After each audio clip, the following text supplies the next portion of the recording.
ನಮ್ಮ ಅನಂತ ನುಡಿಗಳು.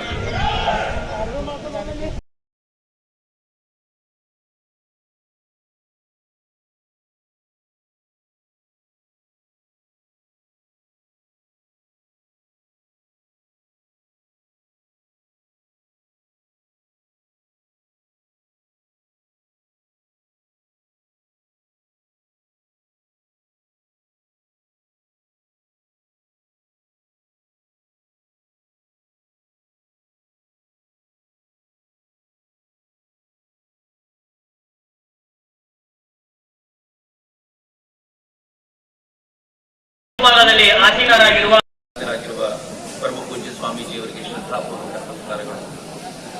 ದೂರದ ದೆಹಲಿಯಿಂದ ಬಬಲೇಶ್ವರದ ನಿಮ್ಮನ್ನೆಲ್ಲ ಉದ್ದೇಶಿಸಿ ಮಾತನಾಡಬೇಕು ಅಂತಾನೆ ಬಂದಿರುವಂತ ಇಷ್ಟೊಂದು ಅದ್ಭುತವಾಗಿರುವಂತಹ ನಿಮ್ಮ ವಿಚಾರಧಾರೆಯಿಂದ ನಮ್ಮನ್ನು ಮೂಕ ವಿಸ್ಮಿತಗೊಳಿಸಿರುವಂತಹ ಮಿತ್ರ ಸಹೋದರರು ಆಗಿರುವಂತಹ ಫೈಜ್ ಖಾನ್ರಿಗೆ ಅತ್ಯಂತ ಪ್ರೀತಿಯ ನಮಸ್ಕಾರಗಳು. ವೇದಿಕೆಯ ಮುಂಭಾಗದಲ್ಲಿ ಆಸೀನರಾಗಿರುವಂತಹ ಸಮಸ್ತ ದೇಶಭಕ್ತ ಬಂಧುಗಳಿಗೆ, ಶ್ರದ್ಧೆಯ ತರುಣರಿಗೆ, ಮಾತಾ ಭಗಿನಿಯರಿಗೆ ಶ್ರದ್ಧಾಪೂರ್ವಕ ನಮಸ್ಕರಿಸಿದ್ದಾರೆ. ಇದ್ರೆ ಬಹಳ ವಿಶೇಷವಾದ ವಾತಾವರಣ. ಖುಷಿ ನನಗೆ ಯಾಕೆ ಅಂತಂದ್ರೆ, ಕಳೆದ ಅನೇಕ ದಿನಗಳಿಂದ ಬಿಸಿಲಿನ ವಾತಾವರಣ ಇತ್ತು. ಸಣ್ಣಕ್ಕೆ ಮಳೆ ಸುರಿತಿದೆ, ಆಗಲೇ ಮಳೆನೂ ಬಂದು ಹೋಗಿದೆ. ಒಂದು ರೌಂಡು ತಂಪಿನ ವಾತಾವರಣ ನಿರ್ಮಾಣ ಆಗಿದೆ. ಯಾಕೆ ಗೊತ್ತೇನು? ಗೋವನ್ನು ಉಳಿಸುವ ಕುರಿತಂತೆ ಮಾತನಾಡಿದ್ದೀರಾ ಅನ್ನೋ ಕಾರಣಕ್ಕೆ ನಾನು ಸರ್ಕಾರಕ್ಕೆ ಹೇಳಲಿಕ್ಕೆ ಇಚ್ಛಿಸಬೇಕು, ಯಾವಾಗ ಸಿದ್ದರಾಮಯ್ಯನವರು ಅಧಿಕಾರಕ್ಕೆ ಬರ್ತಾರೋ ಹಾಗೆಲ್ಲ ಮಳೆನೇ ನಿಂತು ಗೋವನ್ನ ಕಡಿಬೇಕು ಎನ್ನುವ ಮಾನಸಿಕ ಸ್ಥಿತಿಯಿಂದಲೇ ಯಾರ್ಯಾರು ಬರ್ತಾರೋ ಅವ್ರಿಗೆ ಹಿಂಗಾಗುತ್ತೆ. ಪುರಾಣ ಇದು, ನನ್ನ ಸುಳ್ಳು ಹೇಳ್ತಿಲ್ಲ. ಇಲ್ಲಿ ನೋಡಿ, ಗೋವನ್ನು ಉಳಿಸಬೇಕು ಅಂತ ನೀವು ಒಂದು ಬ್ಯಾನರ್ ಹಾಕಿದ್ದೀರ ಅಷ್ಟೇ, ಏನ್ ತಂಪಾಗೋಯ್ತು, ಏನ್ ವಾತಾವರಣ ಬದಲಾಗೋಯ್ತು. ಸಣ್ಣಕ್ಕೆ ಮಳೆ ಹನಿ ಅವರು ಸುಂದರವಾಗಿರುವಾಗ ಮಾತಾಡ್ತಿರುವಾಗ ಏನ್ ಮಳೆ ಹನಿ ಬಿದ್ದಿದೆ ಅಂತಂದ್ರೆ ತೊಂದರೆನೂ ಕೊಡಬಾರ್ದು, ನಾನು ಬಂದು ಹೋಗ್ಬೇಕು. ಏನ್ ಚಂದ ಇರ್ತೇನೆ, ಯಾರಿಗೂ ತೊಂದರೆನೂ ಕೊಡ್ಲಿಲ್ಲ, ಆದ್ರೆ ಬಂದು ಹೋಯ್ತು, ನಾನು ಬಂದಿದ್ದೀನಪ್ಪ ಅಂತ. ಯಾಕೆಂದ್ರೆ ಗೋಮಾತೆ ಸಂತೃಪ್ತಳಾಗಿದ್ದಾಳೆ ಬಬಲೇಶ್ವರದಲ್ಲಿ ಇವತ್ತು ಅಂತ ನನ್ನ ಪರವಾಗಿ ಮುಂದೆ ದನಿಗಳಿಗೆ ನೆನ್ಪಿಟ್ಕೊಳ್ಳಿ. ಇವತ್ತೇನಾದ್ರೂ ಅಥವಾ ನಿಮ್ಮಲ್ಲಿ ಯಾರಾದ್ರೂ ನಮ್ಮಲ್ಲಿ ಯಾರಾದ್ರೂ ತೀರಿಕೊಂಡ ಮೇಲೆ ನಾವೆಲ್ಲರೂ ಮೇಲೆ ಹೋಗ್ತೀವಲ್ಲ, ಚಿತ್ರಗುಪ್ತ ನಮ್ಮ ಅಕೌಂಟ್ ತೆಗಿತಾನೆ. ಚಿತ್ರಗುಪ್ತ ಅಕೌಂಟ್ ಇಟ್ಕೊಂಡಿರ್ತಾನೆ ಯಮರಾಜನ ಬಳಿ, ಅಕೌಂಟ್ ತೆಗಿತಾನೆ. ನಮ್ಮ ಹೆಸರು ಹೇಳಿದ ತಕ್ಷಣ ಅಕೌಂಟ್ ಓಪನ್ ಆಗುತ್ತೆ. ಆ ಅಕೌಂಟ್ ನೋಡಿ ಹೇಳ್ತಾನೆ, ಕರ್ನಾಟಕದಲ್ಲಿ 2023 ಒಂದು ಗವರ್ಮೆಂಟ್ ಬಂತು, ಅದು ಗೋಹತ್ಯೆ ಮಾಡಬೇಕು ಅಂತಂದಾಗ ಯಾರು ಮಾತಾಡ್ಲಿಲ್ಲ. ಬಬಲೇಶ್ವರದ ಈ ಮಂದಿ ಮಾತಾಡಿದ್ರು ನೋಡ್ರಿ, ಇವ್ರಿಗೆ ಸ್ವರ್ಗಕ್ಕೆ ಕಳಿಸ್ರಿ ಅಂತ ಚಿತ್ರಗುಪ್ತ. ನಮ್ಗೆಲ್ರಿಗೂ ಸ್ವರ್ಗಕ್ಕೆ ದಾರಿ ಇರ್ಬಹುದಾಗಿರೋದು ಯಾಕೆ ಗೊತ್ತೇನು? ಕೊನೆ ಪಕ್ಷ ಆ ಗೋವಿನ ಜೀವವನ್ನ ತೆಗಿಬೇಕಾದ್ರೆ ನಮ್ಮಲ್ಲಿ ಕೆಲವರಾದ್ರೂ ತೆಗಿಬೇಡ ಅಂತ ಆಕ್ರೋಶ ಭರಿತರಾಗಿ ಬಂದು ಕೂತಿದೀವಲ್ಲ, ಆ ಕಾರಣಕ್ಕೋಸ್ಕರ ಸ್ವರ್ಗಕ್ಕೆ ದಾರಿ. ಕಾರ್ಯಕ್ರಮದ ಟೈಟಲ್ ನೋಡ್ರಿ, ನನ್ನ ಬದುಕಿಗೂ ಗ್ಯಾರಂಟಿ ಕೊಡಿ. ಎಷ್ಟು ಗ್ಯಾರಂಟಿ? ಹೆಣ್ಮಕ್ಕಳಿಗೆ ಬಸ್ ಫ್ರೀ. ಯಾರು ಡಿಪ್ಲೊಮಾ ಮಾಡ್ಕೊಂಡಿದ್ದಾರೋ 1,500 2,000 ಅವರಿಗೆ, ಯಾರು ಡಿಗ್ರಿ ಮಾಡ್ಕೊಂಡಿದ್ದಾರೋ 3,000 ರೂಪಾಯಿ ಕಂಡೀಷನ್. ಯಾವುದು ಬಿಟ್ಟು ಬರೋದಿಲ್ಲ, ಎಲ್ಲಕ್ಕೂ ಒಂದು ಸ್ಟಾರ್ ಮಾರ್ಕ್ ಹಾಕಿ ಕಂಡೀಷನ್ಸ್ ಐತ್ರಿ. ಕಾಕಾ ಪಾಟೀಲನಿಗೆ ಫ್ರೀ ಎಲೆಕ್ಷನ್ ಗಿಂತ ಮುಂಚೆ. ಎಲೆಕ್ಷನ್ ಮುಗಿದ ಮೇಲೆ ಕಾಕಾ ಪಾಟೀಲ್ ಅನ್ನೂ ಇಲ್ಲ, ಯಾರು ಇಲ್ರಿ, ಎಲ್ರಿಗೂ ಕಂಡೀಷನ್. 200 unit current free. ಈಗ ಹೇಳ್ತಾರೆ, ನೀವು ಎಷ್ಟು ಯೂಸ್ ಮಾಡ್ತೀರೋ ಅದಕ್ಕಿಂತ 10% ಜಾಸ್ತಿ ಮಾತ್ರ. 200 ಯೂನಿಟ್ ಅಲ್ಲ, 200 ಯೂನಿಟ್ ಗಿಂತ 1 ಯೂನಿಟ್ ಜಾಸ್ತಿ ಆದ್ರೂ ಕೂಡ ನಿಮಗೆ ಕರೆಂಟ್ ಫ್ರೀ ಇಲ್ಲ. ಕಂಡೀಷನ್ಸ್. ಎಷ್ಟೋ ಜನ ಸರ್ಕಾರ ಬಂದ ತಕ್ಷಣ ಹೊಸ ಗೀಸರ್ ತಗೊಂಡ್ ಬಂದ್ರೆ, ಹೊಸ ವಾಷಿಂಗ್ ಮಿಷಿನ್ ತಗೊಂಡ್ಬಂದಾರ, AC ತಗೊಂಡ್ಬಂದಾರ, 200 ಯೂನಿಟ್ ಫ್ರೀ ಅಲ್ಲ ಅಂತ. ಆದ್ರೆ ಸರ್ಕಾರ ಹೆಂಗೆ ಗೊತ್ತಿದೆ ಬೆನ್ ಮೇಲೆ ಅಂದ್ರೆ, ನಿನಗೆ ಫ್ರೀನೂ ಕೊಡಂಗಿಲ್ಲ, ನಿಂಗೆ ಏನೂ ಕೊಡಂಗಿಲ್ಲ ಅಂತ ಹೇಳಿಬಿಟ್ಟಿದೆ. ಆದ್ರೂ ಅವ್ರು ಎಲೆಕ್ಷನ್ಗಿಂತ ಮುಂಚಿಂದಲೂ 5 ಗ್ಯಾರಂಟಿ ಕೊಟ್ಟಾರೆ. ಎಲ್ರಿಗೂ ಗ್ಯಾರಂಟಿ ಕೊಟ್ಟಿರಿ. ಗೋಮಾತೆ ಕೇಳುತ್ತೆ, ನನ್ನ ಬದುಕಿಗೂ ಒಂದು ಗ್ಯಾರಂಟಿ ಕೊಡ್ರಲ್ಲ, ನನ್ನ ಬದುಕಿಗೂ ಒಂದು ಗ್ಯಾರಂಟಿ ಕೊಡ್ರಲ್ಲ. ಯಾಕೆ ನನ್ನನ್ನು ಕಂಡ್ರೆ ಇಷ್ಟು ದ್ವೇಷ ನಿಮಗೆ ಅಂತ ಗೋಮಾತೆ ಕೇಳೋ ಪ್ರಶ್ನೆಗೆ ಇವತ್ತು ಯಾರಾದ್ರೂ ಉತ್ತರಿಸಲಿಕ್ಕೆ ಸಾಧ್ಯ ಇದೆ? ನನ್ನ ನೆಚ್ಚಿನ ಮಿತ್ರ ಗೋಮಾತೆ ಕಂಡ್ರೆ ಇವ್ರಿಗೆ ಯಾಕೆ ಇಷ್ಟೊಂದು ದ್ವೇಷ? ನನಗೂ ಈ ಪ್ರಶ್ನೆ ಕಾಡುತ್ತೆ. ಗೋವನ್ನು ಕಂಡ್ರೆ ಈ ದೇಶದ ಮೇಲೆ ಆಕ್ರಮಣ ಮಾಡಿದಂತ ಮುಸಲ್ಮಾನರಿಗೆ ದ್ವೇಷ ಇತ್ತು. ಯಾಕೆ ದ್ವೇಷ ಇತ್ತು ಗೊತ್ತಾ? ಗೋವನ್ನು ಕಂಡ್ರೆ ಹಿಂದೂಗಳು ದೇವರು ಅಂತ ಪೂಜಿಸ್ತಾರೆ, ಇದನ್ನು ಕರೆದ್ರೆ ಅವರಿಗೆ ಅವಮಾನ ಮಾಡಿದಂತಾಗತ್ತೆ, ನಿಮಗಿಂತ ನಾವು ಗ್ರೇಟು ಅಂತ ತೋರಿಸಿದಂಗಾಗತ್ತೆ ಅನ್ನೋ ಕಾರಣಕ್ಕೆ ಈ ದೇಶದ ಮೇಲೆ ಆಳ್ವಿಕೆ ಮಾಡಿದ ಮುಸಲ್ಮಾನರು ಬೇಕಂತಲೇ ಹಿಂದೂಗಳ ಮುಂದೆ ಕಟ್ ಮಾಡಿ ಬಿಸಾಕ್ತಿದ್ರು,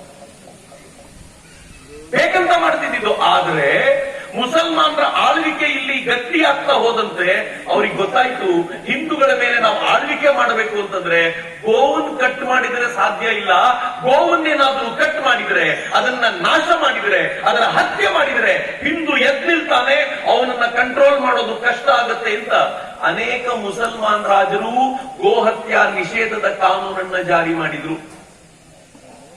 ಬ್ರಿಟಿಷರು ಭಾರತಕ್ಕೆ ಬಂದರು, ಅವರಿಗೆ ಗೊತ್ತಾಯ್ತು ಈ ದೇಶದಲ್ಲಿ ಹಿಂದೂಗಳ ಆರಾಧ್ಯ ದೈವ ಅಂತ ಯಾವ್ದಾದ್ರು ಇದ್ರೆ ಅದು ಗೋವು. ಕೆಲವರು ಶಿವನನ್ನ ಪೂಜಿಸ್ತಾರೆ, ವೀರಶೈವರು ಅಂತ ಕರೆಸ್ಕೊಳ್ಳಲ್ಪಡ್ತಾರೆ. ಕೆಲವರು ವೈಷ್ಣವರು ವಿಷ್ಣುವನ್ನ ಪೂಜಿಸ್ತಾರೆ, ಅವರು ವೈಷ್ಣವರಾಗ್ತಾರೆ. ಇನ್ನು ಕೆಲವರು ಗಣೇಶನನ್ನು ಪೂಜಿಸ್ತಾರೆ, ಕೆಲವರು ದುರ್ಗೆಯನ್ನು ಪೂಜಿಸ್ತಾರೆ. ಆದರೆ ಈ ದೇಶದ ಎಲ್ಲ ಜಾತಿ ಮತ ಪಂಥಕ್ಕೆ ಸೇರಿದ ಹಿಂದೂಗಳು ಅನುಮಾನ ಇಲ್ಲದೆ ಪೂಜಿಸುವಂತ ದೇವರು ಅಂತಿದ್ರೆ ಅದು ಗೋಮಾತೆ ಅನ್ನೋದನ್ನ ಯಾವ ಕಾರಣಕ್ಕೂ ಮರೆಯಬೇಕಿರ್ತವೆ. ಮಿತ್ರೆ, ಈ ದೇಶದಲ್ಲಿ ಒಬ್ಬ ದಲಿತನ ಮನೆ, ಅವನ ಮನೆಯ ಗೃಹ ಪ್ರವೇಶ ಆಗ್ಬೇಕು ಅಂತಿದ್ರೆ ಅವನು ತಾನು ಮೊದಲು ಹೋಗೋದಿಲ್ಲ, ಗೋವನ್ನು ಕರ್ಕೊಂಡು ಹೋಗ್ತಾನೆ. ಅಮ್ಮ ನೀನು ಮೊದಲು ಬಾ, ಆಮೇಲೆ ನಾನು ಬರ್ತೀನಿ ಅಂತಾನೆ. ಈ ದೇಶದಲ್ಲಿ ಒಬ್ಬ ಲಿಂಗಾಯತ ತನ್ನ ಮನೆ ಗೃಹ ಪ್ರವೇಶಕ್ಕೆ ತಾನು ಮೊದಲು ಹೋಗಲ್ಲ, ಗೋವನ್ನು ಮೊದಲು ಕರ್ಕೊಂಡು ಹೋಗ್ತಾನೆ, ನೀನು ಮೊದಲು ಬರಬೇಕು ಅಂತಾನೆ. ಒಬ್ಬ ಒಕ್ಕಲಿಗ ಗೌಡರ ಸಮಾಜಕ್ಕೆ ಸೇರಿದವನು, ಅವನು ಮೊದಲು ಗೋವನ್ನು ಕರ್ಕೊಂಡು ಹೋಗ್ತಾನೆ. ಒಬ್ಬ ಬ್ರಾಹ್ಮಣ ಮೊದಲು ಗೋವನ್ನು ಕರ್ಕೊಂಡು ಹೋಗ್ತಾನೆ, ಆಮೇಲೆ ಉಳಿದಿದ್ದೆಲ್ಲ. ಅಂದ್ರೆ ಈ ದೇಶದ ಹಿಂದೂಗಳಿಗೆ ಅದು ಯಾವ ವರ್ಗವಾದರೂ ಸರಿ, ಯಾವ ಜಾತಿಯಾದರೂ ಸರಿ, ಅವನಿಗೆ ಪೂಜಾರ್ಹವಾಗಿರುವಂತ ದೇವರು ಅಂತ ಯಾವ್ದಾದ್ರು ಇದ್ರೆ ಅದು ಗೋವು ಮಾತ್ರ. ಬ್ರಿಟಿಷರಿಗೆ ಚೆನ್ನಾಗಿ ಗೊತ್ತಿತ್ತು. ಹೀಗಾಗಿ ಹಿಂದೂಗಳನ್ನ ಅವಮಾನ ಮಾಡಬೇಕು ಅಂತಂದ್ರೆ, ಹಿಂದೂಗಳ ಮೇಲೆ ಪ್ರಭುತ್ವ ತೋರಿಸಬೇಕು ಅಂತಂದ್ರೆ ಗೋವನ್ನ ಕಡಿಬೇಕು ಅಂತ ಅವರಿಗೆ. ದುರದೃಷ್ಟ, ಸಿದ್ದರಾಮಯ್ಯನವರ ಸರ್ಕಾರ ಬಂದಿದೆ, ಯಾರ ಮೇಲೆ ಪ್ರಭುತ್ವ ತೋರಿಸಬೇಕು? ಹಿಂದೂಗಳ ಮೇಲ. ಹಿಂದೂಗಳ ಮೇಲೆ ಪ್ರಭುತ್ವ ನಾವು ಸಾಧಿಸಿದ್ದೀವಿ ಅಂತ ತೋರಿಸಲಿಕ್ಕೆ ಗೋವನ್ನು ಕಡಿಬೇಕಾ? ಎರಡು ಕಾರಣ ಇದೆ ಗೋವನ್ನು ಕಡಿಯೋ ಕಾರಣ ಇವ್ರು ಕೊಡ್ಲಿಕ್ಕೆ. ನಂಗೆ ಬೇಸರ ಯಾಕೋತೇನೆ, ಈ ಕಾರ್ಯಕ್ರಮವನ್ನು ಯಾರೂ ಮಾಡಲಿಲ್ಲ. ಗೋವಿನ ಕುರಿತಂತೆ ಜನರ ಮುಂದೆ ವಿಚಾರವನ್ನು ತೆಗೆದುಕೊಂಡು ಹೋಗುವಂತ ಪ್ರಯತ್ನ ಯಾರೂ ಮಾಡಲಿಲ್ಲ. ನಾವಿದನ್ನು ಮಾಡಿಬಿಡ್ತೀವಿ ಅನ್ನೋ ಧಾವಂತಕ್ಕೆ ನೀವು ಆಯ್ಕೆ ಮಾಡಿರುವಂತ ನಿಮ್ಮ MLA ಈಗ ಮಂತ್ರಿ ಆಗಿರುವಂತವ್ರು ನನ್ಗೆ ಹೇಳ್ತಾರೆ, ಚಕ್ರವರ್ತಿ ಬಾಲ ಬಿಚ್ಚಿದ್ರೆ ಅವನನ್ನ ಜೈಲೊಳಗೆ ತಿಳ್ತೀವಿ. ಅಯ್ಯೋ ಪುಣ್ಯಾತ್ಮ, ಶಿವಾಜಿಯ ನನ್ನ ಪೂರ್ವಜ ಶಿವಾಜಿ, ನಾನು ನಾನಾ ಪ್ರತಾಪನ ವಂಶಸ್ಥ, ನಾನು ಸಾವರ್ಕರ್ ವಂಶಸ್ಥ, ನಾನು ಭಗತ್ ಸಿಂಗ್ ಹೆಸರು ಹೇಳ್ಕೊಂಡು ಬಂದವನು, ನನ್ನನ್ನು ಒಳಗಾಗ್ತೀಯ? ಒಳಗಾಗ್ತೀನಿ ಅಂತ ಹೆದರಿಸುವಂತ ಸವಾಲ್ ಕೊಡ್ತೀರಿ, ಹೆದರಿಸುವಂತ ಸವಾಲ್ ಕೊಡ್ತೀರಿ. ನೀವು ಒಳಗಾಕಿದ್ರು ಹೆಂಗ್ ಬದುಕಬೇಕು ಅಂತ ನನ್ನ ಪೂರ್ವಜರನ್ನ ಹೇಳ್ಕೊಟ್ಟಿರೋದ್ರಿಂದ, ಒಳಗೂ ನೆಮ್ಮದಿಯಿಂದ ಬದುಕೋದನ್ನ ಕಲ್ತಿರೋದ್ರಿಂದ ನಿಮಗ್ ಕೇರ್ ಮಾಡಬೇಕಾಗಿರುವಂತ ಪರಿಸ್ಥಿತಿ. ಮಿತ್ರ, ನೆನ್ಪಿಟ್ಕೊಳ್ಳಿ, ಹೆದರಿಸಬೇಕು ಅಂತ ಪ್ರಯತ್ನ ಪಟ್ಟರು. ಆದ್ರೆ ಗೊತ್ತಿರಲಿ, ನಾವು ಯಾರ ಹಿಂದೆ ನಿಂತಿದ್ದೀವೋ ಅದರ ಹಿಂದೆ ನಿಂತಿರುವಂತ ಹಿಂದೂ ಇವತ್ತಿಗೆ 100 ವರ್ಷಗಳ ಹಿಂದೆ ಹೆದರಲಿಲ್ಲ, 200 ವರ್ಷಗಳ ಹಿಂದೆ ಹೆದರಲಿಲ್ಲ, 1000 ವರ್ಷಗಳ ಹಿಂದೆ ಹೆದರಲಿಲ್ಲ, 2000 ವರ್ಷಗಳ ಹಿಂದೆ ಹೆದರಲಿಲ್ಲ. ಹೆದರಿಕೆ ಅನ್ನುವ ಪದಕ್ಕೆ ಹಿಂದುವಿಗೆ ಅರ್ಥವೇ ಗೊತ್ತಿಲ್ಲ. ಹೀಗಾಗಿಯೇ ನಿರಂತರ ಆಕ್ರಮಣಗಳ ನಂತರವೂ ಜಗತ್ತಿನಲ್ಲಿ ಏಕೈಕ ಧರ್ಮ ಯಾವುದಾದ್ರೂ ಉಳ್ಕೊಂಡಿದೆ ಅಂದ್ರೆ ಅದು ಹಿಂದೂ ಧರ್ಮ ಮಾತ್ರ. ಇದು ನಮ್ಮ ತಾಕತ್ತು. ಏನು ಕಡಿಮೆ ಆಕ್ರಮಣ ಮಾಡಿದ್ರಿ? ಗ್ರೀಕರು ಬಂದ್ರು, ಶಕರು ಬಂದ್ರು, ಹೂಣರು ಬಂದ್ರು, ಮೊಘಲರು ಬಂದ್ರು, ತುರ್ಕರು ಬಂದ್ರು, ಅರಬರು ಬಂದ್ರು, ಅಫ್ಘಾನರು ಬಂದ್ರು, ಪೋರ್ಚುಗೀಸರು, ಫ್ರೆಂಚರು, ಡಚ್ಚರು, ಇಂಗ್ಲಿಷರು ಒಂದೇ ಕಾರಣಕ್ಕೆ ಬಂದಿದ್ದು ಹಿಂದೂಗಳನ್ನು ಧ್ವಂಸ ಮಾಡಬೇಕು. ನಿರ್ಭೀತಿಯಿಂದ ಕೂಡಿರುವಂತಹ ಹಿಂದೂಗಳಿದ್ದರಿಂದಲೇ ಇವತ್ತಿನವರೆಗೂ ನಾವು ಬದುಕಿದ್ದೀವಿ. ಗೊತ್ತಿರಲಿ, ಹೆದರುವ ಜಾಯಮಾನಕ್ಕೆ ಸೇರದವರೇ ಅಲ್ಲ. ನಿಮ್ ತಾಕತ್ ನಿಮ್ದು, ಹಿಂದೂಗಳ ತಾಕತ್ ಹಿಂದೂಗಳು. ಆದ್ರೆ ನೀವು ಅಧಿಕಾರಕ್ಕೆ ಬಂದ ಮೊದಲ ದಿನ, ಅಧಿಕಾರಕ್ಕೆ ಬಂದ ಕೆಲವೇ ದಿನಗಳಲ್ಲಿ ಕ್ಯಾಬಿನೆಟ್ ಮೀಟಿಂಗ್ ಮಾಡಿ ಏನ್ ನಿರ್ಣಯ ತೆಗೆದುಕೊಳ್ತೀರಿ? ಗೋಹತ್ಯೆ ನಿಷೇಧಕ್ಕೆ ತಂದಿರುವಂತ ಕಾನೂನನ್ನ ವಾಪಸ್ ತಗೋತೀನಿ ಅಂತಿರಲ್ರಿ. ಮೊದಲನೇ ದಿನವೇ ಆಯ್ತಪ್ಪ, ಒಂದು 6 ತಿಂಗಳ ನಂತರ ತಗೊಳ್ಳಿ, 1 ವರ್ಷದ ನಂತರ ತಗೊಳ್ಳಿ, 2 ವರ್ಷದ ನಂತರ ತಗೊಳ್ಳಿ. ನೀವು ಎಲೆಕ್ಷನ್ ಹೋಗೋಕ್ಕಿಂತ ಮುಂಚೆ ನಿಮ್ಮ ಮೆಚ್ಚಿನ ಮುಸಲ್ಮಾನರನ್ನ ಓಲೈಸ್ಲಿಕ್ಕೆ ತಗೊಳ್ಳಿ, ಪರವಾಗಿಲ್ಲ. ಆದ್ರೆ ಬಂದ ತಕ್ಷಣ ಏನರ್ಥ ಇದಕ್ಕೆ? 2 ಕಾರಣ. ಒಂದು, ಮುಸಲ್ಮಾನರನ್ನು ಓಲೈಸಬೇಕು ಅಂತ. 2ನೇದು, ಹಿಂದೂಗಳನ್ನ ಅವಮಾನಿಸಬೇಕು ಅಂತ. ಮುಸಲ್ಮಾನರನ್ನು ಓಲೈಸಬೇಕು ಅಂತ ಯಾಕೆ ಗೊತ್ತಿರಲಿ. ಇಲ್ಲೂ ಕೆಲವು ಮುಸ್ಲಿಂ ತಾಯಂದರು ಕೂತಿದ್ರು ಇಷ್ಟೊತ್ತು. ಅವರು ಫೈಸ್ ಖಾನ್ರು ಮಾತನಾಡ್ತಿರುವಾಗ, ಈ ದೇಶದ 70 to 80% ಮುಸ್ಲಿಮರು ಗೋಮಾಂಸ ತಿನ್ನಲ್ಲ. ಯಾಕೆ ತಿನ್ನಲ್ಲ ಅಂತಂದ್ರೆ ಅವರಿಗೆ ಮೊಹಮ್ಮದ್ ಪೈಗಂಬರ್ರೇ ಹೇಳ್ಬಿಟ್ಟಿದ್ದಾರೆ. ಆಗ್ತಾನೆ ಫೈಸ್ ಖಾನ್ರು ಹೇಳಿದ್ರು, ಹಾಲು ಶಿಫಾ, ಹಾಲು ಒಳ್ಳೇದು, ಗೋವಿನ ತುಪ್ಪ ಅತ್ಯಂತ ಶ್ರೇಷ್ಠವಾದ್ದು, ಆದ್ರೆ ಗೋಮಾಂಸ ಅನಾರೋಗ್ಯವಾದ್ದು. ಹೀಗಾಗಿ ಯಾರು ಗೋಮಾಂಸವನ್ನ ತಿನ್ನಬಾರದು ಅಂತ ಮೊಹಮ್ಮದ್ ಪೈಗಂಬರ್ರೇ, ಪ್ರವಾದಿಯವರೇ ಹೇಳಿರೋದ್ರಿಂದ 70 to 80% ಜನ ತಿನ್ನಲ್ಲ. 70 to 80% ಮುಸ್ಲಿಮ್ಸ್ ಯಾಕೆ ತಿನ್ನಲ್ಲ ಗೊತ್ತಾ? ಈ ದೇಶದಲ್ಲಿ ಅವ್ರಿಗೆ ಗೊತ್ತಿದೆ, ನಾನು ಭಾರತೀಯ, ನಾನು ಒಂದು ಕಾಲದಲ್ಲಿ ಹಿಂದುವೇ ಆಗಿದ್ದೆ, ನನ್ನ ಮುತ್ತಾತನೋ ಅವರ ತಾತನೋ ಹಿಂದುವೇ ಆಗಿದ್ರು. ಆಕ್ರಮಣಕಾರಿಗಳು ನಮ್ಮನ್ನ ಕನ್ವರ್ಟ್ ಮಾಡಿದ್ರಿಂದ ಇವತ್ತು ನಾವು ಮುಸಲ್ಮಾನರಾಗಿದ್ದೀವಿ. ಆದ್ರೆ ಮೂಲತಃ ನಾವು ಹಿಂದೂಗಳು ಅಂತ ಈ ದೇಶದ ಬಹುತೇಕ ಮುಸಲ್ಮಾನರಿಗೆ ಗೊತ್ತಿದೆ. ಹೀಗಾಗಿ ಅವರು ಕೂಡ ಗೋಮಾಂಸ ತಿನ್ಲಿಕ್ಕೆ ಇಚ್ಛೆ ಪಡಲ್ಲ. ಆದ್ರೆ ಯಾವತ್ ಗೋವಿನ ಹತ್ಯೆ ನಡೆಯುತ್ತೋ ಆಗ ಹಿಂದೂಗಳ ಮೇಲೆ ನಮ್ಮ ಪ್ರಭುತ್ವ ಇದೆ ಅಂತ ತೋರಿಸಿಕೊಳ್ಳುವ ಪ್ರಮೇಯವಾಗಿದ್ದರಿಂದ ಎಲ್ಲರೂ ಬಹಳ ಖುಷಿ ಪಟ್ಟು ನಿಂತ್ಕೊಳ್ತಾರೆ. ಇದು ಗೊತ್ತಿರಲಿಲ್ಲ. 2ನೇದೇನ್ ಗೊತ್ತಾ? ಈ ದೇಶದಲ್ಲಿರುವಂತ ಈ ಸರ್ಕಾರ, ಈ ರಾಜ್ಯದಲ್ಲಿರುವಂತ ಸರ್ಕಾರ ಹಿಂದೂಗಳನ್ನ ಕೆಳಗೆ ತೋರಿಸಬೇಕು ಅನ್ನೋ ಕಾರಣಕ್ಕೋಸ್ಕರವೇ ಗೋಹತ್ಯೆ ಮಾಡುತ್ತೆ. ಅಂದ್ರೆ ಏನ್ ದುರ್ದೈವ. ಯಾರಾದ್ರೂ ಇಲ್ಲಿ ಕಾಂಗ್ರೆಸ್ಗೆ ವೋಟ್ ಹಾಕ್ತಾರೆ, ನಾನು ಯಾವುದೇ ಪಾರ್ಟಿಗೆ ಸೇರಿದವನ್ನೆಲ್ಲ ಕ್ಲಿಯರ್ ಮಾಡ್ತೀನಿ. ನಾನು ಬಿಜೆಪಿನೂ ಅಲ್ಲ, ಕಾಂಗ್ರೆಸ್ ಅಲ್ಲ, ನಾನು ರಾಷ್ಟ್ರದ ಪಾರ್ಟಿ. ಯಾರು ದೇಶದ ಪರವಾಗಿದ್ದಾರೋ ಅವ್ರ ಜೊತೆ ಯಾವಾಗಲೂ ನಿಂತುಕೊಂಡಿರ್ತೀನಿ. ಯಾರು ದೇಶ ವಿರೋಧಿಗಳು ಅವರನ್ನು ವಿರೋಧಿಸುವಂತ ಅದು ಯಾವುದೇ ಪಾರ್ಟಿಯವರಾಗಿರ್ಲಿ, ಅದರ ವಿರೋಧಕ್ಕೆ ನಾನು ಯಾವಾಗಲೂ ನಿಂತೀನಿ. ಆದ್ರೆ ಪ್ರಾಮಾಣಿಕವಾಗಿ ಹೇಳಿ, 20 ರೂಪಾಯಿ ಬಸ್ ಟಿಕೆಟ್ ಫ್ರೀ ಕೊಟ್ಟು ನಮ್ಮ ಮನೆಯ ಕೊಟ್ಟಿಗೆಯಲ್ಲಿರುವಂತ ಗೋವನ್ನ ಕಡಿಯುವಂತವರನ್ನ ಆರಿಸಿ ಕೂರಿಸ್ಕೊಂಡಿದ್ದೀವಲ್ರಿ. ಯಾವ ದುರಂತ, ಯಾವ ದುರಂತ. ಇದು ಆಗಬೇಕಾಗಿರುವಂತ ಚಿಂತನೆ, ಇದು ನಮ್ಮಲ್ಲಿ ಮೂಡಬೇಕಾಗಿರುವಂತ ಚಿಂತನೆ. ದುರದೃಷ್ಟಕರ ಸಂಗತಿ. ಆದ್ರೆ ಯಾಕೆ ಹಿಂದೂಗಳಿಗೂ ಗೋವಿಗೂ ಇಷ್ಟು ಸಂಬಂಧ? ಯಾವತ್ತಾದ್ರೂ ಯೋಚನೆ ಮಾಡಿದ್ದೀರಿ? ಗೋವು ಅಂತಂದ್ರೆ ನಮ್ಮ ಪಾಲಿಗೆ ಹಿಂದೂ ಧರ್ಮದ ಒಂದು ಅವಿಭಾಜ್ಯ ಅಂಗ ಅಂತ ಯಾಕನ್ಸುತ್ತೆ? ಸುಮ್ನೆ ನೋಡಿ, ಇವತ್ ನಿಮ್ ಮನೆ ದೇವರ ಕೊನೆಗೆ ವಾಪಸ್ ಹೋಗಿ ನೋಡಿ, ಯಾವ್ಯಾವ ದೇವರ ಫೋಟೋ ಇಟ್ಟಿದ್ದೀರೋ ಆ ದೇವರ ಫೋಟೋ ಜೊತೆಗೆ ಗೋವಿದೆಯೋ ಇಲ್ಲೋ ನೋಡಿ. ನಿಮ್ಮಲ್ಲಿ ಬಹುತೇಕರು ಶಿವನನ್ನ ಪೂಜೆ ಮಾಡ್ತೀವಿ, ಮನೆಗೆ ಹೋಗಿ ನೋಡಿ, ಶಿವನ ಫೋಟೋದಲ್ಲಿ ಗೋವಿಲ್ಲೇನು? ಶಿವನ ವಾಹನನೇ ನಂದಿರಿ.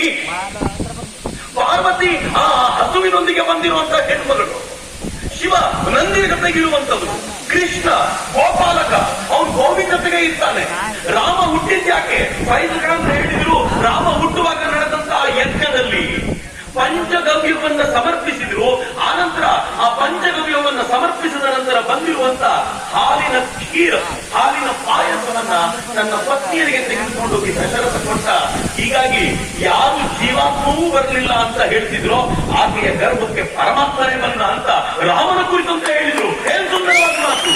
ನನ್ನ ದೇವರ ಕೋಣೆಯಲ್ಲಿರುವಂತಹ ಪ್ರತಿಯೊಂದು ದೇವರೂ ಕೂಡ ಹಸುವಿನೊಂದಿಗೆ ಸಂಬಂಧಪಟ್ಟಿದೆ. ನೀವು ಈಶ್ವರನಿಗೆ ರೂಪ, ಆ ಮನುಷ್ಯ ರೂಪವನ್ನು ಬಿಟ್ಟು ಶಿವಲಿಂಗದ ರೂಪವನ್ನು ಕೊಟ್ಟು ದೇವರಲ್ಲಿ ದೇವಸ್ಥಾನದಲ್ಲಿ ಕೂರಿಸಿದ್ರೆ, ಎದುರುಗಡೆ ನಂದಿನ ಕೂರಿಸಲಿಲ್ಲ ಅಂದ್ರೆ ದೇವಸ್ಥಾನ ಕಂಪ್ಲೀಟೇ ಆಗಲ್ಲ. ನಮಗಿರುವಂತ ಭಾವನೆ ಅಂತದ್ದು. ಆ ನಂದಿ ಬಂದ್ಮೇಲೆ ಕಂಪ್ಲೀಟು. ಆ ನಂದಿಗೂ ಹೆಂಗ್ ಗೊತ್ತೇನು? ಸೋಮನಾಥ ಮಂದಿರ ಯಾವತ್ತಾದ್ರೂ ಗುಜರಾತಿಗೆ ಹೋಗಿ ಬರಬೇಕು. ನನಗೆ ಅಲ್ಲಿಯೇ ಗೊತ್ತಾಗಿದ್ದು ನಂದಿಯ ಕೆಲಸ ಏನು ಅಂತ. ನಂದಿ ಎದುರಿಗೆ ಕೂತ್ಕೊಂಡು ಏನ್ ಮಾಡ್ತಿರ್ತಾನೆ ಅಂತ. ನಂದಿ ಶಿವನನ್ನ ಬಿಟ್ಟರೆ ಬೇರೆಯವ್ರು ನೋಡಿ ಗೊತ್ತಿಲ್ಲ ಅವನಿಗೆ. ನೀವು ಪಕ್ಕದಲ್ಲಿ ಹೋದ್ರು ನಿಮ್ಮನ್ನು ನೋಡಲ್ಲ ಅವನು, ಶಿವನನ್ನು ಮಾತ್ರ ನೋಡು. ಶಿವನನ್ನು ಬಿಟ್ಟು ಬೇರೆ ಜಗತ್ತನ್ನು ನೋಡಿ ಗೊತ್ತಿಲ್ಲ ಅವನಿಗೆ. ನನಗೆ ಈ ನಂದಿಯ ವಿಶೇಷ ಏನು ಅಂತ ಗೊತ್ತಿರಲಿಲ್ಲ. ನಾನು ಸೋಮನಾಥ್ ಮಂದಿರಕ್ಕೆ ಕೆಲವು ವರ್ಷಗಳ ಹಿಂದಕ್ಕೆ ಹೋದೆ. ಅದ್ಭುತವಾಗಿರುವಂತ ಮಂದಿರ ಗುಜರಾತ್ ನಲ್ಲಿದೆ. ಗುಜರಾತ್ನ ಸೋಮನಾಥ ಮಂದಿರ ನಾನು ಅನ್ಕೊಂಡೆ ತುಂಬಾ ರಶ್ ಇರುತ್ತೆ, ಜನ ನಿಂತ್ಕೊಂಡ್ಬಿಟ್ಟಿರ್ತಾರೆ ದರ್ಶನಕ್ಕೆ, ಏನ್ ಮಾಡೋದು ಅಂತ ನೋಡಿದ್ರೆ ರಶ್ ಇತ್ತು. ಆದ್ರೆ ಜನ ಯಾರು ಶಿವನ ಮುಂದೆ ನಿಂತಿಲ್ಲ, ನಂದಿ ಮುಂದೆ ಹೋಗಿ ನಿಂತಿಲ್ಲ. ನಂದಿ ಮುಂದೆ ದೊಡ್ಡ ಲೈನು. ನನಗೆ ಗಾಬರಿ ಆಯ್ತು. ನಾನು ಸಿಕ್ಕಿದ್ದೇ ಚಾನ್ಸು ಅಂತ ಶಿವಲಿಂಗದ ದರ್ಶನ ಪಡ್ಕೊಂಡು, ಅದ್ಭುತವಾಗಿರುವಂತ ಶಿವಲಿಂಗ ಅಂತ ವಾಪಸ್ ಬರ್ಬೇಕಾದ್ರೆ ಯಾರು ಹೇಳಿದ್ರು ನಂದಿ ಹತ್ರ ಹೋಗಲ್ವಾ ಅಂತ. ನಾನು ಕೇಳಿದ್ರೆ ಯಾಕೆ ಅಲ್ಲಿ ನಿಲ್ಸಿದ್ದಾರೆ ಜನ? ಅವರಂದ್ರು ಎಲ್ರು ಹೋಗಿ ನಂದಿಯ ಕಿವಿಯಲ್ಲಿ ತಮ್ಮ ಆಸೆಯನ್ನು ಹೇಳ್ಕೊಳ್ತಾರಂತೆ. ನಂದಿ ರಾತ್ರಿ ಟೈಮ್ ಸಿಕ್ಕಾಗ ಒಬ್ಬನೇ ಇದ್ದಾಗ ಶಿವನಿಗೆ ಹೋಗಿ ನನ್ನ ಭಕ್ತ ಬಂದಿದ್ದ, ಇದೊಂದು ಆಗ್ಬೇಕಂತ ಮಾಡ್ಕೊಡು ಅಂತ ಅವನು ಅವ್ರಿಗೆ ಹೇಳ್ತಾನ. ಹೀಗಾಗಿ ನಂದಿ ಎದುರುಗಡೆ ಲೈನು.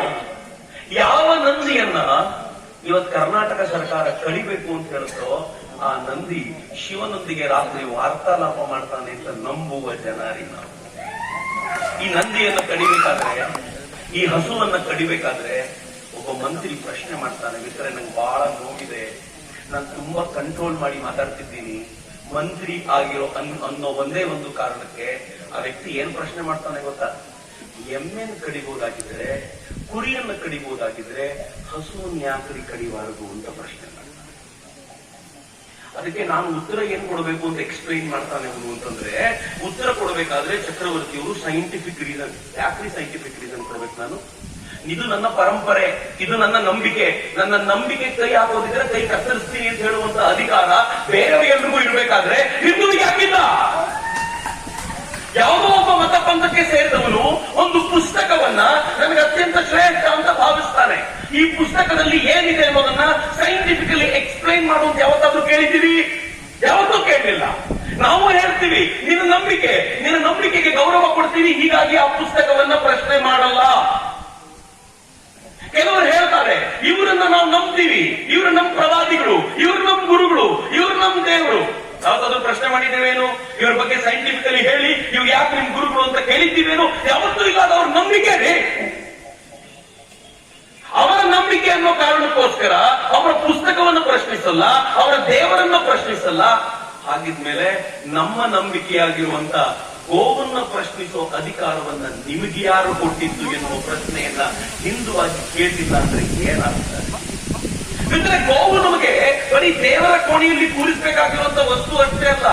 ಹೀಗೆ ದೇವರೊಂದಿಗೆ ಗೋವು ಇರೋದ್ರಿಂದಲೇ ಅದು ಹಿಂದೂ ಧರ್ಮದ ಅವಿಭಾಜ್ಯ ಅಂಗವಾಗಿ ಬಂತು. ನೆನಪು ಮಾಡ್ಕೊಳ್ಳಿ ಶಿವಾಜಿ ಮಹಾರಾಜರನ್ನ. 14-15 ವರ್ಷದ ಹುಡುಗ, ಅವರ ತಂದೆ ಇದೇ ಸುಲ್ತಾನ್ರ ಅಡಿಯಲ್ಲಿದ್ದಂಥವ್ರು, ಸಾಮಂತ ರಾಜರಾಗಿದ್ದಂಥವ್ರು. ಬೆಂಗಳೂರಿಗೆ ಶಿವಾಜಿ ಮಹಾರಾಜರು ಬಂದಿದ್ದಾಗ, ಚಿಕ್ಕ ಹುಡುಗ ಬಂದಿದ್ದಾಗ ಅವರನ್ನ ಇಲ್ಲಿ ಕರ್ಕೊಂಡು ಬರ್ಲಾಯ್ತು. ಕರ್ಕೊಂಡು ಬಂದು ಎದುರಿಗಿರುವಂತ ನವಾಬರಿಗೆ ಕುರ್ನಿ ಸಾತ್ ಮಾಡ್ಲಿಕ್ಕೆ ಹೇಳಿದ್ರು. ಶಿವಾಜಿ ಮಹಾರಾಜರ ಚಿಕ್ಕ ಹುಡುಗ ಕುರ್ನಿ ಸಾತ್ ಮಾಡ್ಲಿಲ್ಲ. ನಾನು ಯಾಕೆ ಮಾಡ್ಲಿ, ಹೋಗು, ಇದು ನೀನು ನಮ್ಮ ಅಪ್ಪ ಆಗಿ ನೀನು ಅವ್ನ ಸೇವೆ ಮಾಡ್ತಿದ್ದೆ ಮಾಡ್ಕೊಂಡು, ನಾನು ಕುರ್ನಿ ಸಾತ್ ಮಾಡಲ್ಲ ಅಂತ ಚಿಕ್ಕ ಹುಡುಗ. ನವಾಬರು ಹೋಗ್ಲಿ ಅಂತ ಬಿಟ್ಕೊಟ್ರು. ಆದ್ರೆ ಶಿವಾಜಿ ಮಹಾರಾಜರು ಊರಿಗೆ ವಾಪಸ್ ಹೋಗ್ಬೇಕಾದ್ರೆ ಯಾರೋ ಒಬ್ಬ ಮುಸಲ ಒಂದು ದನವನ್ನ ಕಡಿತಾ ಇರೋದು ನೋಡಿ ತನ್ನ ಹೊರೆಯಲ್ಲಿದ್ದ ಕತ್ತಿನ ತೆಗೆದ ಒಂದು ಕೈಯನ್ನ ಕತ್ತರಿಸಿ ಅಲ್ಲಿಂದ ಪಾರಾಗಿ ಹೋದವರು ಶಿವಾಜಿ ಮಹಾರಾಜರು. ಗೋವಿಗೋಸ್ಕರ ಇಡೀ ಸಾಮ್ರಾಜ್ಯವನ್ನು ಕಟ್ಟಿದವರು ಶಿವಾಜಿ ಮಹಾರಾಜರು. ಮಿತ್ರ, ಬರೀ ಶಿವಾಜಿ ಮಹಾರಾಜರಲ್ಲ, ಈ ನಾಡಿನ ಪ್ರತಿಯೊಂದು ಹೋರಾಟವೂ ಕೂಡ ಗೋವಿಗೋಸ್ಕರ ನಡೆದಿರುವಂತದ್ದು. ನಿಮ್ಗೆಲ್ಲ ಗೊತ್ತಿದ್ಯೋ ಇಲ್ವೋ ಗೊತ್ತಿಲ್ಲ, ಈ ನಾಡಿನಲ್ಲಿ ಗೋವಿನ ಒಂದು ತಳಿ ಇತ್ತು, ಅಮೃತ ಮಹಲ್ ಅಂತ ಕರೀತಾರೆ ಅದನ್ನ. ಅಮೃತ ಮಹಲ್ ತಳಿ ಹೆಂಗಿತ್ತು? ಕರ್ನಾಟಕದ ತಳಿ. ಈ ತಳಿ ಹೆಂಗಿತ್ತು ಅಂತಂದ್ರೆ ಯುದ್ಧ ಕಾಲದಲ್ಲಿ ಇದನ್ನ ಯುದ್ಧಕ್ಕೆ ಅಂತ ಬಳಸ್ತಾ ಇದ್ರು. ಅಮೃತ ಮಹಲ್ ತಳಿಯನ್ನ ಯುದ್ಧಕ್ಕೆ ಬಳಸಲಿಕ್ಕೋಸ್ಕರವೇ ಟ್ರೈನಿಂಗ್ ಕೊಡ್ಲಾಗ್ತಿತ್ತು ಅಮೃತ ಮಹಲ್ ತಳಿಗೆ. ಇಂಥ ಅಮೃತ ಮಹಲ್ ತಳಿಗಳನ್ನ, ಈ ಗೋವುಗಳನ್ನ, ಇಂಥ ಎಲ್ಲ ಗೋ ಪರಂಪರೆಯನ್ನು ಉಳಿಸ್ಕೊಳ್ಬೇಕು ಅಂತ ಪ್ರಾಣವನ್ನ ಪಣಕ್ಕಿಟ್ಟು ಹೋರಾಟ ಮಾಡಿದ್ರು. ಒಬ್ಬರಿದ್ರು ಅತ್ಯಂತ ಶ್ರೇಷ್ಠ ಸಂತರು, ಕೂಕಾ ಸಂಪ್ರದಾಯದ ಸದ್ಗುರುಗಳು, ಸದ್ಗುರು ರಾಮ್ ಸಿಂಗ್ ಕೂಕಾ ಅಂತವರ ಹೆಸರು. ಅವರು ಪ್ರವಚನ ನೀಡಲಿರುವ ಈ ಕಾರ್ಯಕ್ರಮದ ಘನ ಮುಖ್ಯ ಅತಿಥಿಗಳ ಸ್ಥಾನದಲ್ಲಿರುವ ಗೌರವಾನ್ವಿತ ಶ್ರೀಯುತ ಚಕ್ರವರ್ತಿ ಸೂಲಿಬೇಲಿಯವರು ಆಸೀನರಾಗಲು ನಮ್ಮಲ್ಲಿ ವಿನಂತಿ ಪೂರ್ವಕವಾಗಿ ಬೇಡಿಕೊಳ್ಳುತ್ತೇವೆ. ಆನೋ ಭದ್ರ ಋತವೋ ಎಂದು ವಿಶ್ವತಃ ಜಗತ್ತಿನ ನಾನಾ ನಾಡಿನ ಜ್ಞಾನದ ಗಂಗೆಗಳು ನಮ್ಮತ್ತ ಹರಿದು ಬರಲಿ. ತ್ರಿಮೂರ್ತಿಗಳಂತಿರುವ ಸಭಾಸದರ ಪಾದ ಪದ್ಮ ಕಮಲಗಳಿಗೆ ವಂದಿಸಿ, ಗುರುಪಾದೇಶ್ವರ ಮಠದ ಶಾಂತವೀರರ ಸನ್ನಿಧಿಯ ಮಹಾದೇವ ಶಿವಾಚಾರ್ಯ ಮಹಾಸ್ವಾಮಿಗಳ ಪಾದಾರವಿಂದಗಳಲ್ಲಿ ಕೊಡಮೊಟ್ಟು ಪರಮವೀರ ಚಕ್ರವರ್ತಿ ಸೂಲಿಬೇಲಿಯವರ ಮನದಾಳಗಳಲ್ಲಿ ಹಣಿಮಣಿದು ಧರ್ಮದ ಸಮನ್ವಯ ದೃಷ್ಟಿಕೋನವನ್ನ ಈ ಧರ್ಮ ಸಮ್ಮೇಳನದಲ್ಲಿ ಪಾಲ್ಗೊಂಡು ತಮ್ಮ ಅಭೂತಪೂರ್ವವಾದ ಉಪನ್ಯಾಸವನ್ನ ನೀಡಲಿರುವ ಇಸ್ಲಾಂ ಧರ್ಮದ ಶ್ರೇಷ್ಠ ಸಂತರಿಗೂ ಅವರ ಪಾದ ಪದ್ಮ ಕಮಲಗಳಿಗೆ ನಮಿಸಿ, ಸೇವಾ ಬ್ರಿಗೇಡ್ ಬಬಲೇಶ್ವರ ನನ್ನ ಬದುಕಿಗೂ ಗ್ಯಾರಂಟಿ ಕೊಡಿ, ನನ್ನ ಬದುಕಿಗೂ ಗ್ಯಾರಂಟಿ ಕೊಡಿ ಎನ್ನುವ ಮೂಲಕ ಗೋಮಾತೆಗೆ ಪೂಜೆಯನ್ನು ಸಲ್ಲಿಸಿ ಈ ನಾಡಿನ ಮನದಾಳಗಳಲ್ಲಿ ಗೋಮಾತೆಯ ಮಾರ್ಮಿಕ ಮಾತುಗಳ ಮೂಲಕವಾಗಿ ತಮ್ಮೆಲ್ಲರನ್ನ ಸೆಳೆಯುವ ಸುಂದರ ಗೌರವಾನ್ವಿತರೆ, ತಮ್ಮೆಲ್ಲರಿಗೂ ನಮ್ಮ ಹೃದಯಪೂರ್ವಕ ಅಭಿನಂದನೆಗಳು ಅಭಿನಂದನೆಗಳು ಅಭಿನಂದನೆಗಳು. ಆಗ್ಬೇಕಲ್ರಿ, ಪ್ರತಿಭಟನೆ ಹೊರಗೆ ಬಂದು ಬೀದಿಗೆ ಬಂದು ನಿಂತ್ಕೊಂಡೆ ಪ್ರತಿಭಟನೆ ಮಾಡಬೇಕು ಅಂತಿಲ್ಲ. ಕೇಸರಿ ಶಾಲ್ ಹಾಕೊಂಡು ನಾನು ರಸ್ತೆಯಲ್ಲಿ ತಿರುಗಾಡ್ತಿದ್ದೀನಿ ಅಂತಂದ್ರೆ ಇದು ನನ್ನ ಪ್ರತಿಭಟನೆ. ಏನ್ ಮಾಡ್ತೀಯ ಮಾಡ್ಕೊಂಡು ನೋಡೇ ಬಿಡ್ತೀನಿ ಅಂತ, ಇದು ನನ್ನ ಪ್ರತಿಭಟನೆ. ನಾನು ನನ್ನ ಫೇಸ್ಬುಕ್ ವಾಲ್ನಲ್ಲಿ ಮುಂದಿನ ಸಲ ದನ ಕಡ್ದು ಓಟ್ ಕೇಳಪ್ಪ ನೋಡ್ಕೋತೀನಿ ಅಂತ ಸುಮ್ಮನೆ ಹಾಕಿ. ನಿಮ್ ಓಟ್ ತಗೊಂಡವ್ರು ಬಾಯ್ ಬಡ್ಕೊಂಡ್ಬಿಡ್ತಾರೆ, ಅಯ್ಯೋ ಎಂತ ಅನ್ಯಾಯ ಆಗೋಯ್ತಪ್ಪ, ನಾವು ದನ ಕಡಿಯೋದು ನಿಲ್ಲಿಸ್ಬೇಕಪ್ಪ, ಇಲ್ಲ ಅಂದ್ರೆ ಹಿಂದೂಗಳು ತಿರುಗಿ ಬೀಳ್ತಾರೆ ಅಂತ ಅವನಿಗೆ ಅನ್ಸತ್ತೆ ಅಂತ, ಅವ್ರಿಗಂತ ಇಡೀ ಸರ್ಕಾರಕ್ಕೆ ಅನ್ಸುತ್ತೆ. ನಾನು ಹಿಂಗ್ ಹೇಳೋವರೆಗೂ ಗೊತ್ತಾಗಲ್ಲ ಅವ್ರಿಗೆ. ನಾವು ಯಾವತ್ತು ಇದನ್ನೊಂದು ಆಂದೋಲನವಾಗಿ ತೆಗೆದುಕೊಳ್ತೀವೋ ಆಗ ಯಾರನ್ನೋ ಓಲೈಸ್ಲಿಕ್ಕೋಸ್ಕರ ಮಾಡಿರುವಂತ ಕಾನೂನು ನಮ್ಗೆ ಉಲ್ಟಾ ಬರುತ್ತೆ ಅಂತ ಗೊತ್ತಾದ್ರೆ ಹಿಂದೂಗಳ ವಿಚಾರ. ನೀವು ಯಾವುದೇ ಪಕ್ಷಕ್ಕೆ ವೋಟ್ ಮಾಡ್ರಿ, ನಂಗೆ ಬೇಜಾರಿಲ್ಲ. ನೀವು ಕಾಂಗ್ರೆಸ್ಸಿಗಾದ್ರೂ ಮಾಡ್ರಿ, ಬಿಜೆಪಿಗಾದ್ರೂ ಮಾಡ್ರಿ, ದಳಕ್ಕಾದ್ರೂ ಮಾಡಿ, ಇಲ್ಲಿರುವಂತ ಯಾವ ಪಾರ್ಟಿಗಳಿಗಾದ್ರೂ ಮಾಡಿ, ನಂಗೆ ಬೇಜಾರಿಲ್ಲ. ಆದ್ರೆ ಈ ಪಾರ್ಟಿ ಬಹುಸಂಖ್ಯಾತರ, ಈ ದೇಶದ ಜನರ ಈ ಚಿಂತನೆಯ ಹಿತಾಸಕ್ತಿಯನ್ನ ಕಾಪಾಡುತ್ತೆ ಅನ್ನೋದನ್ನ ಯಾವತ್ತೂ ಮನಸ್ಸಿನಲ್ಲಿ ಇಟ್ಕೊಳ್ಳಿ. ಹಂಗಿದ್ರೆ ಮಾತ್ರ ಸಾಧ್ಯ. ಯಾರ್ಯಾರು ಕಾಂಗ್ರೆಸ್ಸಿಗೆ ವೋಟ್ ಮಾಡಿದ್ದೀರೋ ಅವ್ರನ್ನು ಕೇಳ್ಕೊಳ್ತೀವಿ, ವೋಟ್ ಮಾಡಿ ತಪ್ಪಲ್ಲ. ಆದ್ರೆ ವೋಟ್ ಮಾಡಿದ ನಂತರ ಸರ್ಕಾರ ತಪ್ಪು ದಾರಿಗೆ ಹೋದಾಗ ಅದ್ರ ಕಿವಿ ಹಿಡುವಂತ ಕೆಲಸವನ್ನ ಮಾಡ್ಲಿಲ್ಲ ಅಂತಂದ್ರೆ ಪ್ರಜಾಪ್ರಭುತ್ವಕ್ಕೆ ನಯಾ ಪೈಸೆಯ ಕಿಮ್ಮತ್ತಿಲ್ಲ. ಆ ಕಿಮ್ಮತ್ತನ್ನ ತಂದ್ಕೊಡ್ಬೇಕು ಅನ್ನೋ ಕಾರಣಕ್ಕೋಸ್ಕರ ಈ ಕಾರ್ಯಕ್ರಮ. ಆ ಕಾರಣಕ್ಕೋಸ್ಕರವೇ ದೆಹಲಿಯಷ್ಟು ದೂರದಿಂದ ಇವತ್ತು ಫೈಸ್ ಖಾನ್ರು ನಮ್ಮೊಂದಿಗೆ ಬಂದಿರೋದು. ಆ ಕಾರಣಕ್ಕೋಸ್ಕರವೇ ನೀವೆಲ್ಲ ಸೇರಿರೋದು. ಮಿತ್ರರೇ, ಈ ರಾಷ್ಟ್ರವನ್ನ ಉಳಿಸಿಕೊಳ್ಳೋದು ನಮ್ಮ ಹೊಣೆಗಾರಿಕೆ. ಈ ಬಾರಿ ಏನೋ ತಪ್ಪಾಗೋಗುತ್ತಿದೆ, 24ರಲ್ಲಿ ತಪ್ಪು ಮಾಡಬೇಡ್ರಿ. ನಾನು ಬಹಳ ಕಳಕಳಿಯಿಂದ ಕೇಳ್ತಿದ್ದೀನಿ ನಿಮ್ಮ ಹತ್ರ. ನಾನು ಯಾವತ್ತೂ ಎಲೆಕ್ಷನ್ ಫೈಟ್ ಮಾಡಿದವನಲ್ಲ, ನಾನು ಯಾವತ್ತೂ ನಿಮ್ಮ ಹತ್ರ ವೋಟ್ ಕೊಡಿ ಅಂತ ಕೇಳ್ಕೊಳ್ಲಿಕ್ಕೆ ಬಂದವನಲ್ಲ, ನಾನು ಯಾವತ್ತೂ ನನಗೋಸ್ಕರ ವೋಟ್ ಕೇಳಿದವನಲ್ಲ. ಆದ್ರೆ ರಾಷ್ಟ್ರ ಏನಾದ್ರೂ ಒಂದು ತಪ್ಪು ಹೆಜ್ಜೆಯನ್ನ ಈ ಸಂದರ್ಭದಲ್ಲಿ ಇಟ್ರೆ ನಮ್ಮ ಮಕ್ಕಳು ಮೊಮ್ಮಕ್ಕಳು ಎದುರುಗಡೆ ನಿಂತ್ಕೊಂಡು ಪ್ರಶ್ನೆ ಕೇಳ್ತಾರಲ್ಲ, ಎಂಥ ಅವಕಾಶ ಇತ್ತು, ಎಲ್ಲ ಗಬ್ಬೆಬ್ಬಿಸ್ಬಿಟ್ರಲ್ಲ ನೀವು ಅಂತ ಏನಾದ್ರು ಅವತ್ತು ನಮ್ಗೆ ಹೇಳಿದ್ರೆ ಡೆತ್ ಬೆಡ್ ಅಲ್ಲಿ ಸಾಯುವ ಸ್ಥಿತಿಯಲ್ಲಿ ಮಲಗಿದ್ದವರಿಗೆ ನೆಮ್ಮದಿಯ ಸಾವು ಸಿಗದೆ ಇರುವಂತ ಸ್ಥಿತಿ ಬರುತ್ತೆ. ಅದರಿಂದ ತಪ್ಪಿಸ್ಬೇಕು ಅಂತಂದ್ರೆ ನಾವು ಸ್ವಲ್ಪ ಎಚ್ಚರಿಕೆಯಿಂದ ನಿರ್ಣಯವನ್ನ ಕೈಗೊಳ್ಳಬೇಕಾಗಿರುವಂತ ಅಗತ್ಯ ಇದೆ. ಭಾರತಕ್ಕೆ ಯಾವ ಗೌರವ ಜಗತ್ತಿನ ಮೂಲೆ ಮೂಲೆಯಲ್ಲಿ ಸಿಗ್ತಾ ಇದೆಯೋ ಅದನ್ನ ಕರ್ನಾಟಕದಿಂದಲೂ ಹೆಚ್ಚು ಮಾಡಬೇಕಾದಂತ ಅವಶ್ಯಕತೆ ಇದೆ. ಕರ್ನಾಟಕ ಏನ್ ಆಲೋಚನೆ ಮಾಡುತ್ತೋ ಅದನ್ನ ದೇಶ ಆಲೋಚನೆ ಮಾಡುತ್ತೆ ಅಂತ ಎಲ್ಲರೂ ಹೇಳ್ತಾರೆ.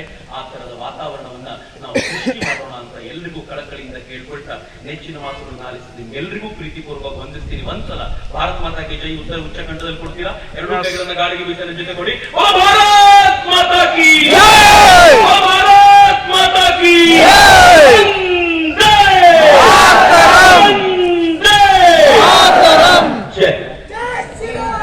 जय जय श्री राम। एक मिनट, भारत माता की जय। यहाँ पर आज एक हिस्टोरिकल घटना घटी है, उसको सुन के जाओ। एक हिस्टोरिकल घटना घटी है, ऐतिहासिक घटना घटी है। मैं पूरे भारतवर्ष में, पूरी दुनिया में जहाँ भी जाऊंगा बबलेश्वर का नाम लूंगा। क्यों लूंगा सुन लो। मैं मोहम्मद फैज खान एक मुस्लिम परिवार से हूँ। मैंने गौ सेवा की, मैंने राम मंदिर के लिए सेवा की, सनातन संस्कृति के लिए सेवा की।